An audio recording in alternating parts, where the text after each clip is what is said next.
জামাইয়ের সাথে ঝগড়া হলে প্রচন্ড গরমে ঠান্ডা ঠান্ডা এই ফোম পুডিং বানিয়ে একাই খাবেন, উচিত শিক্ষা হবে।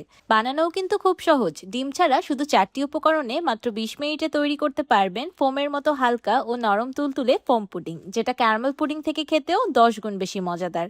আসসালামু আলাইকুম everyone, I am chef Ishika. Welcome back to আইফুড channel. Foam pudding বানানোর জন্য প্রথমেই ক্যারামেলটা তৈরি করে নিব। সেই জন্য একটি ফ্রাইং প্যানে দিয়ে দিলাম হাফ কাপ চিনি। এবার চিনিটাকে কোনো রকম নাড়াচাড়া করব না, চুলার মিডিয়াম ফ্লেমে এভাবেই রেখে দিব ক্যারামেল হয়ে যাওয়া পর্যন্ত। কিছুক্ষণ পর চিনিটা নিজে নিজেই ক্যারামেল হয়ে গিয়েছে। এবার এটাকে নেড়ে চেড়ে মিক্স করে নিচ্ছি। চিনির ক্যারামেল এর থেকে বেশি রান্না করা যাবে না, তাহলে কিন্তু পুড়ে যাবে আর পরবর্তীতে খেতেও তিতা লাগবে। আমি ক্যারামেলটাকে চুলা থেকে নামিয়ে সরাসরি একটি মোল্ডে ঢেলে দিলাম। তাহলে ক্যারামেলটা ঠান্ডা হয়ে মোল্ডে সেট হতে থাক, এই সময়ে পুডিংটা তৈরি করে নিই। ফোম পুডিং তৈরি করার জন্য আমি নিয়ে নিয়েছি 4টি মালটা। ওজন হিসাব করলে এখানে প্রায় 1 কেজির মতো মালটা আছে। এবার আমি মালটাগুলোকে ঠিক মাঝ বরাবর কেটে নিব। আপনারা ইচ্ছে করলে এখানে মালটার পরিবর্তে কমলাও ব্যবহার করতে পারবেন, কোনো অসুবিধা নেই।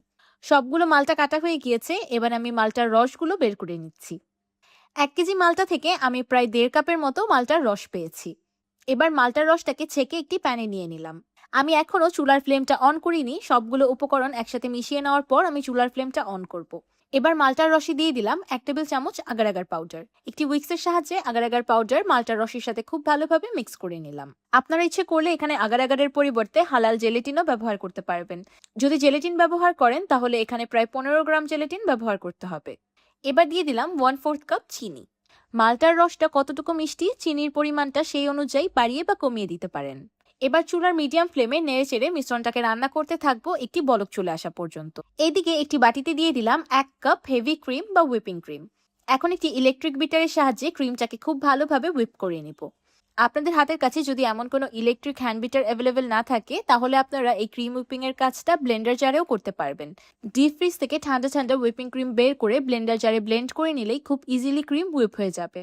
মিষ্টির জন্য ক্রিমে দিয়ে দিলাম 1/4 কাপ কনডেন্স মিল্ক। আপনারা ইচ্ছে করলে এখানে কনডেন্স মিল্কের পরিবর্তে পাউডার সুগারও ব্যবহার করতে পারবেন।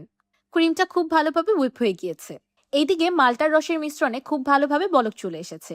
বলক চলে আসার পর আমি চুলার ফ্লেমটাকে অফ করে দিয়েছি। চুলার ফ্লেমটা অফ করে দেওয়ার পর 1/4 কাপ হেভি ক্রিম বা হুইপিং ক্রিম মালটার রসের মিশ্রণে অ্যাড করে দিলাম। এই ক্রিমটাকে আমি বিট করে হুইপ করে নেইনি, এখানে সরাসরি ব্যবহার করেছি। একটি উইক্সের সাহায্যে সবকিছু একসাথে খুব ভালোভাবে মিক্স করে নিয়েছি।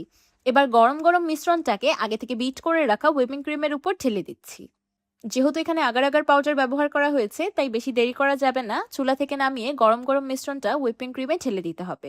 এবার একটি উইক্সের সাহায্যে সবকিছু একসাথে খুব ভালোভাবে মিক্স করে নিচ্ছি। সবকিছু একসাথে খুব ভালোভাবে ইনকর্পোরেট হয়ে গিয়েছে। এবার এই ফোম পুডিং এর মিশ্রণটাকে আগে থেকে রেডি করে রাখা মোল্ডে ঢেলে দিলাম।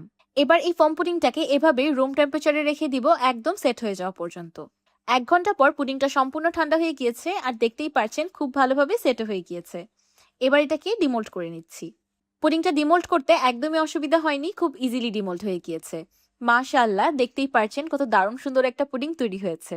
এই ফোম পুডিংটাকে সেট করার জন্য ফ্রিজে রাখার কোনো প্রয়োজন নেই, কিন্তু ইচ্ছে করলে খাওয়ার আগে এটাকে ফ্রিজে রেখে ঠান্ডা করে নিতে পারেন।